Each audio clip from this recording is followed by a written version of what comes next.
Canto 11. They hadn't been walking more than 10 or so minutes when Cal smelled a very familiar and unpleasant smell. Covering his face, he exclaimed, "Oh, it smells like trips I took with my dad to the dump." Sophie continued to walk, bluntly stating, "It's going to get so much worse. We'll go until your senses won't let you continue, then we'll rest." "It gets worse?" Cal exclaimed. That's when a new smell added to the previous one. It was the smell of the dead animal he found in the woods as a boy. He remembered it was a possum that had bloated and recently popped. The two scents of dump and possum were playing dueling banjos with his smell. Oh no! He dragged his shirt over his face. "That won't do anything," Sophie said, pointing to his shirt. "They're not real smells, but memories of smells." "But why?" Cal asked as the smell of body odor of a man at one of the conventions powered in with the other two. The trifecta was more than he could bear, and he fell back against a large headstone taller than he was. Leaning next to him, Sophie explained, "They're good memories tied to bad smells. We all have them." She looked normal, like the overwhelming onslaught was not affecting her. "But why?" Cal repeated, just as the smell of formaldehyde added to the mix.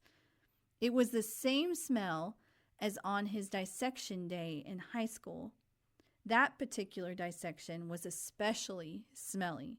His teacher had offered vapor rub to put under their nose to mask the smell, but there was a problem. His crush was his lab partner, and Cal didn't want to look silly in front of him. Also, he didn't like the gooey texture right above his lip. That was the day he discovered his crush liked him too. So he'd live with that smell if he could keep the memory. As overwhelmed as his senses were, thinking of that moment made him smile. Then the formaldehyde smell went away. "I believe what you are experiencing is the best way to understand what's coming. Sometimes we focus so much on the bad, we can't know the good that resides there too." Sophie smiled. "I always get dirty diapers. I hate that smell. I gagged when I first started changing them. But I love my boys, so I'm glad when it comes. Always brings great memories with it." Hearing what Sophie was saying and realizing the last smell was truly gone, he began to work through the scents. The body odor was great because it was his very first con. Before then, he didn't realize that adults could collectively pretend to be something other than what they were. He had found his people, and he already knew he'd be going to many more. The body odor wafted away. The dead animal was the day he went out with his buds in the woods just to explore. That was the day he learned how amazing the outdoors were, especially when he was with friends. The possum was just one of the many things they saw that day. The dead smell dissipated. Finally, he thought about the trip to the dump. When Cal was a kid, his dad would take him to estate sales. He got a cut of everything that was sold. It might have been $20, but that was $20 he didn't have before. His dad did it to help his grandfather.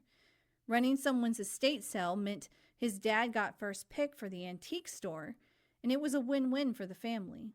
The only downside was every estate sale always required at least one trip to the dump. His dad usually made these trips alone, as all it required was basically sliding the back trailer off into the garbage pile. One day, for no reason Cal could figure out, his dad asked if Cal wanted to tag along. In the truck, they talked about anything he wanted to talk about. School, free time, the new game coming out on the SNES. It was nice. Then he smelled nothing, which must have been what he smelled before now, but now he realized it. It might be worse smelling nothing. He thought of COVID and the strange sensation of having no smells at all. Sophie, who had remained leaning up against the tombstone, sat up. They'll be back. The same ones or new ones you haven't experienced before. Just work through them and you'll not be overwhelmed. Sophie looked down at her watch and sighed. We're getting close. Just letting you know. I want to stop when the time comes. Just let myself feel for a moment. Cal felt a pang of guilt, knowing it was his choice to pick up the button, and that choice kept her from her son. Whatever you need. Taking a sharp breath in, Sophie looked like she was about to say something, but thought the better of it and then just nodded. Thank you, she said.